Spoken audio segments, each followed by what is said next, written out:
दोस्तों नमस्कार, नमो बुद्धाय। कैसे हैं आप सभी? उम्मीद करते हैं कि आप सब अच्छे होंगे, स्वस्थ होंगे।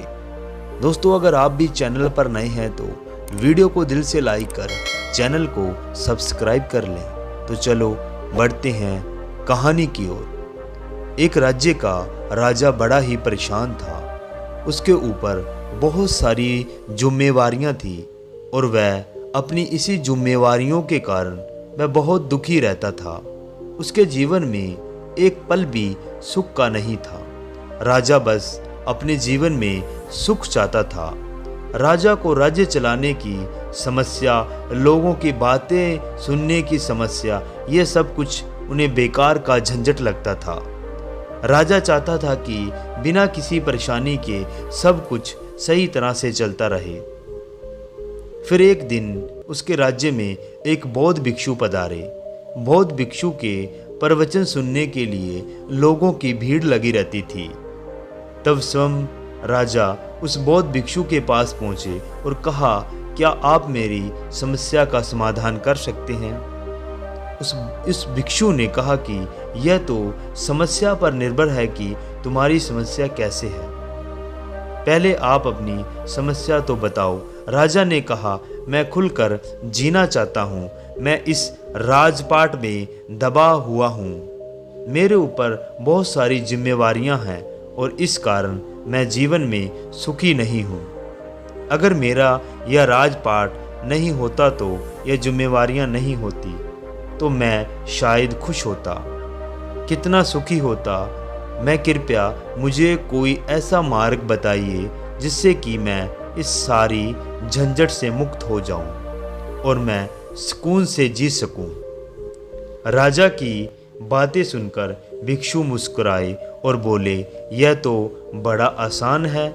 इसका सिर्फ एक ही उपाय है और ज़्यादातर लोग इसी उपाय को अपनाते हैं।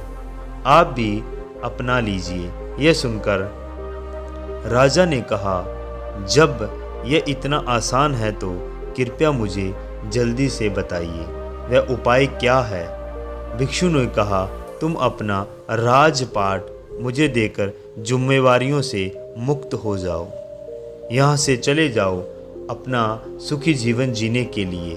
तुम इस जगह से आज़ाद हो जाओगे। राजा ने कहा, जब ये जिम्मेवारियाँ मुझे संभाली नहीं जाती तो आप इसे कैसे संभाल पाएंगे?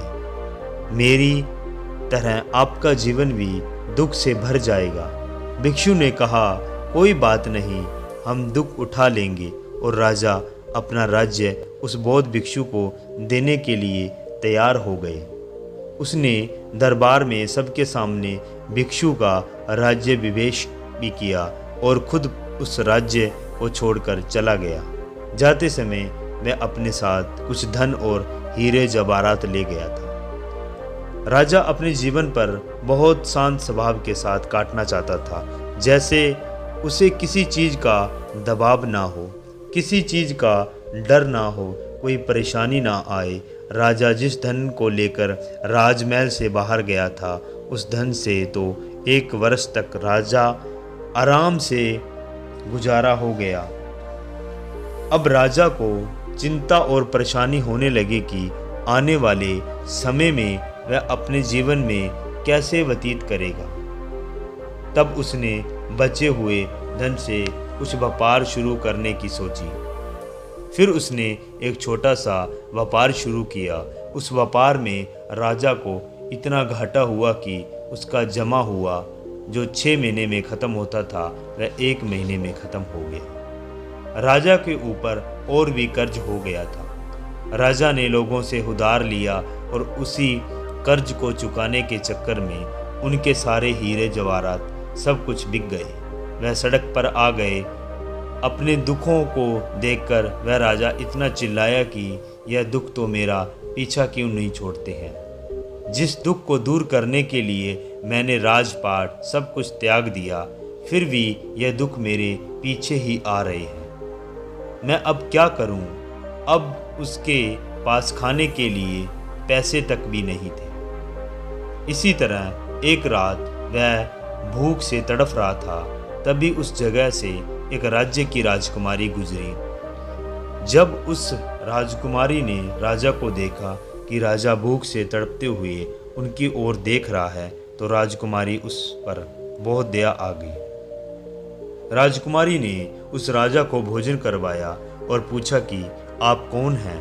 राजा ने शर्म के मारे अपने बारे में कुछ भी नहीं बताया।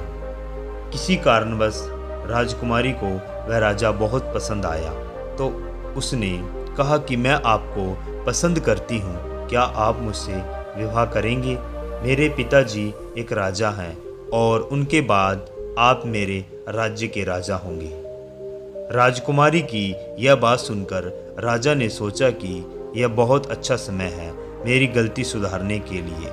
इसके बाद मेरा जीवन आसानी से कटेगा, आराम से गुजरेगा। तो राजा ने हाँ कर दी। दोनों का विवाह हो गया।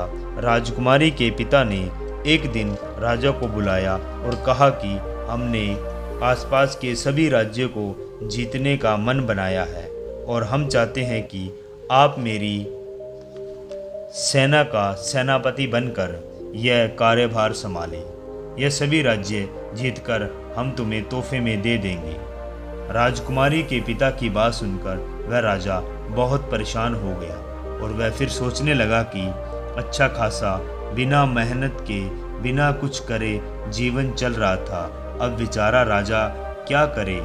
वह यह बात सुनकर ना भी नहीं कर सकता था और वह वहाँ से भाग भी नहीं सकता था।